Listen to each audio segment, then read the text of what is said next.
Ghost in the Shell is a movie that's based off of the famous 1995 Ghost in the Shell anime, a movie that I'm a huge fan of, and that movie in turn is based off of a manga that I did not read growing up. In fact, most manga I stayed away from. I wasn't a huge manga fan, I wasn't a huge anime fan, but I did watch that 95 Ghost in the Shell anime movie, and I'm a huge fan of that movie. So this is a live-action remake of that movie, or a retelling of that movie, and it stars Scarlett Johansson, Michael Pitt, and a bunch of other actors that I can't really pronounce their names. And so the basic premise of this movie follows the basic premise of the other movie. There's a government agency that's called Section 9, led by Major Matakoto Kasanagi. I had to say that shit 3 times, I am not saying it again. That's Scarlett Johansson's character, and she is essentially the ghost inside the shell. She is like human brain and consciousness and spirit and soul inside a synthetic cybernetic body. So she and her crew at Section 9 are investigating a series of terrorist attacks, really cyber terrorism if we're gonna be honest, tracking down this big bad hacker. He's causing all kinds of problems for people in the world. And then the more they investigate this hacker, the more they realize that there's actually other shit going on around them,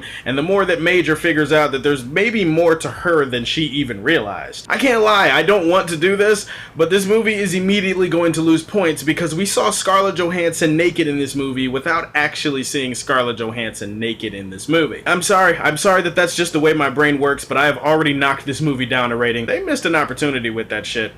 Sorry. Okay, being that I'm a huge fan of the 95 Ghost in the Shell anime film, and being that there are a lot of fans of the manga and that movie and the TV series and all the Ghost in the Shell stuff that's happened in the last 20 years, I gotta set some ground rules for this review. I gotta clarify some shit first. This movie does not compare to that movie at all. In fact, this movie is like a shit stain on a food-covered napkin compared to that movie. But that does not mean I did not enjoy myself watching this thing. For one thing, I gotta start with the visuals and the cinematography. I really loved the way this film looked. I also gotta give credit to this movie for the color palette, man. There's some really bright, vibrant, exciting looking colors in this thing. It's really a bright-ass movie. I mean, the colors are just like snap, crackle, pop. And I am not talking about the cereal, even though I do want some Rice Krispies right now.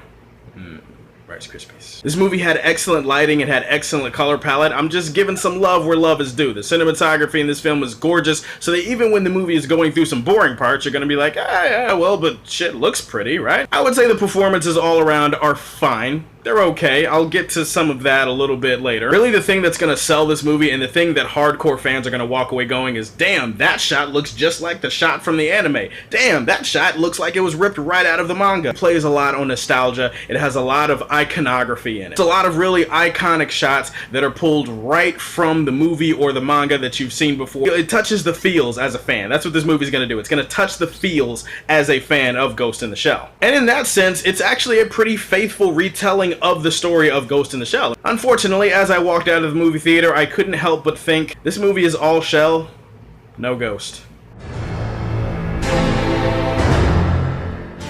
Okay, I didn't mention Scarlett Johansson because Scarlett Johansson is really good to look at in this movie. No, seriously, I think Scarlett Johansson's gorgeous. I think she's an okay actress, but in this movie, her performance is kind of hot and cold for me. Mostly because I just don't really feel like she captured the spirit and the essence of the character of Major Motoko Kasanagi from back in the day. She's a little bit too stoic at times. I like the way she moved. She moved just like a robot with a human brain would move. But otherwise, performance-wise, she was just kind of flat to me, and she didn't really capture the forceful protagonist from the Ghost in the Shell movie that I remember. This movie also does have some pacing issues. This movie has a start and stop type of plot. This movie does rely a little bit too much on exposition. It gets off to a pretty rocky start in that regard. Really throughout the movie, every time the story is about to pick up, it's almost like the plot is going, nah, let's chill for a little bit. Has anybody ever had a car like that has a really shitty transmission and you don't know if you're gonna get to your job, so it just goes and then it stops and then it goes and then it stops? No? Just me?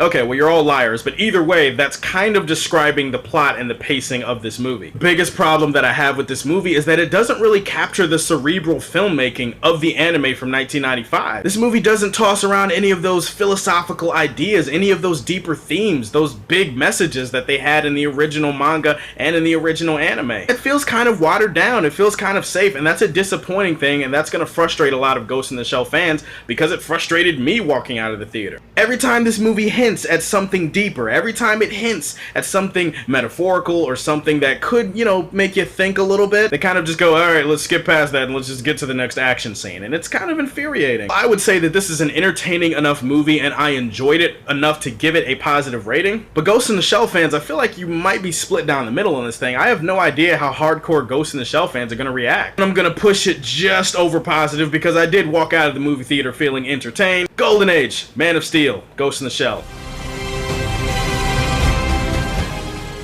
Alright guys, those are my thoughts on Ghost in the Shell. Go see it if you're a hardcore fan, make up your own mind, and don't get too caught up in the whole whitewashing thing. I know it's an issue, but I don't think it really made a difference in this movie. And as always, if you like what you see, tell me how you feel, and stay tuned to hear more from the Man of Steel. Peace!